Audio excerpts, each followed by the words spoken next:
بسم اللہ الرحمن الرحیم نحمدہ ونصلی علی رسولہ الکریم۔ سنت کے تعلق سے ہماری بات چیت چل رہی تھی۔ اس سے پہلے ویڈیو میں بھی ہم نے سنت کے متعلق بات کو سنا کہ سنت یہ چھوڑنے کے لیے نہیں، سنت یہ عمل کرنے کے لیے۔ حضرت انس رضی اللہ تعالیٰ عنہ سے اللہ کے نبی علیہ الصلوۃ والسلام نے فرمایا کہ اللہ رب العزت کو بندہ بہت پسند ہے جو میری اتباع کرے، یعنی اللہ کے نبی علیہ الصلوۃ والسلام کی اتباع کرے، یہ اللہ کو بہت پسند ہے، کیونکہ اللہ رب العزت جو ہے تمام انبیاء علیہ الصلوۃ والسلام سے زیادہ اللہ کے نبی سے محبت کرتے ہیں، اور تمام انبیاء سے زیادہ سب سے زیادہ جو امت ہے یہ نبی علیہ الصلوۃ والسلام کی امت ہے۔ اور کل قیامت کے دن بھی اللہ رب العزت جو شفاعت کا جو حق دیں گے یہ ہمارے نبی علیہ الصلوۃ والسلام کو حق دیں گے۔ تو اب ہمارے نبی کے ساتھ بھی جتنی چیزیں جڑے گی اللہ رب العزت اس کو زیادہ پسند فرمائیں گے۔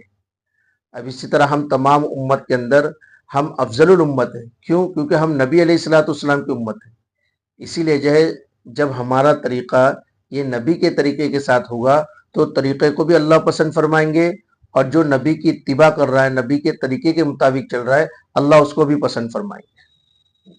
بلکہ اللہ رب العزت قرآن میں فرماتے ہیں، اے نبی جی آپ فرما دیجئے کہ تم لوگ میری اتباع کرو، فاتبعونی، کہ تم لوگ میری اتباع کرو، یحببکم اللہ، کہ جب تم میری اتباع کرو گے تو اللہ تم کو محبوب رکھے گا۔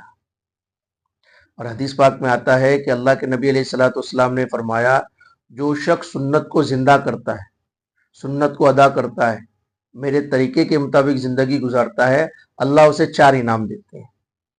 سب سے پہلا جو اللہ انعام دیتے ہیں، نیک لوگوں کی دعاؤں میں اس کا حصہ ہوتا ہے کہ ہم سنت کو اپنے گھر میں ادا کر رہے ہیں، اور دنیا بھر کے جتنے اللہ والے لوگ ہیں، بزرگ لوگ ہیں، وہ اللہ کے سامنے ہاتھ اٹھائے ہوئے دعا کر رہے ہیں، تو ان دعاؤں میں ہمارا حصہ ہوگا۔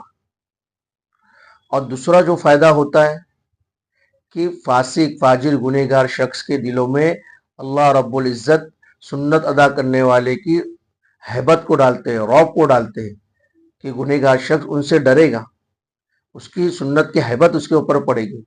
اور اس کا فائدہ یہ ہوگا جب سنت کی ہیبت اس پر پڑے گی تو اللہ رب العزت سنت ادا کرنے والے کو گناہوں سے بچا لے گا۔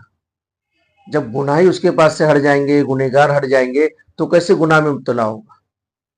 اور تیسرا جو اللہ رب العزت فائدہ دیں گے سنت کی اتباع کی وجہ سے، وہ ہماری روزی میں برکت عطا کریں گے۔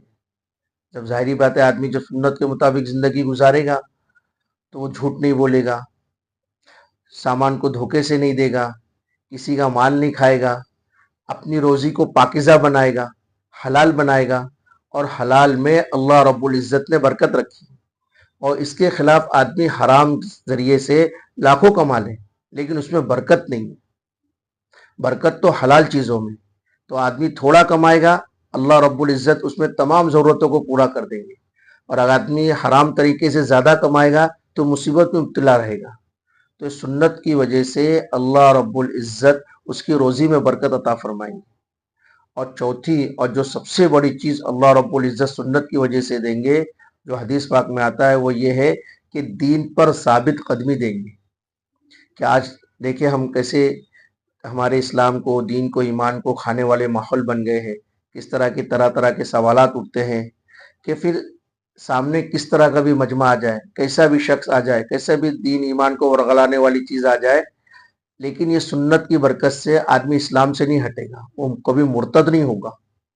آدمی کسی غیر ماحول میں چلا جائے، ایسی جگہ پہ چلا جائے جہاں اسلام نہیں ہے، ایمان نہیں ہے، کوئی اسلامی دینی ماحول نہیں ہے، لیکن سنت کو آدمی ادا کر رہا ہے، تو سنت کی وجہ سے آدمی اپنے ایمان سے کبھی نہیں ہٹے گا۔ جو ایمان وہ دنیا میں لے کر آیا ہے، ایمان کے ساتھ آیا ہے، اسی ایمان کے ساتھ بھی دنیا سے جائے گا۔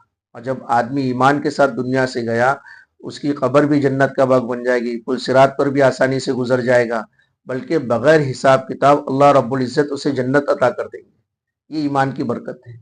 تو اتنی بڑی چیزیں ہمیں کس لیے مل رہی ہے؟ سنت کی وجہ سے مل رہی ہے۔ اور سنت ادا کرنے کی وجہ سے آدمی اور نبی علیہ الصلوۃ والسلام کا تعلق بن جاتا ہے، اور نبی علیہ الصلوۃ والسلام سے محبت بڑھ جاتی ہے، اور نبی کو بھی ہم سے محبت بڑھ جاتی ہے۔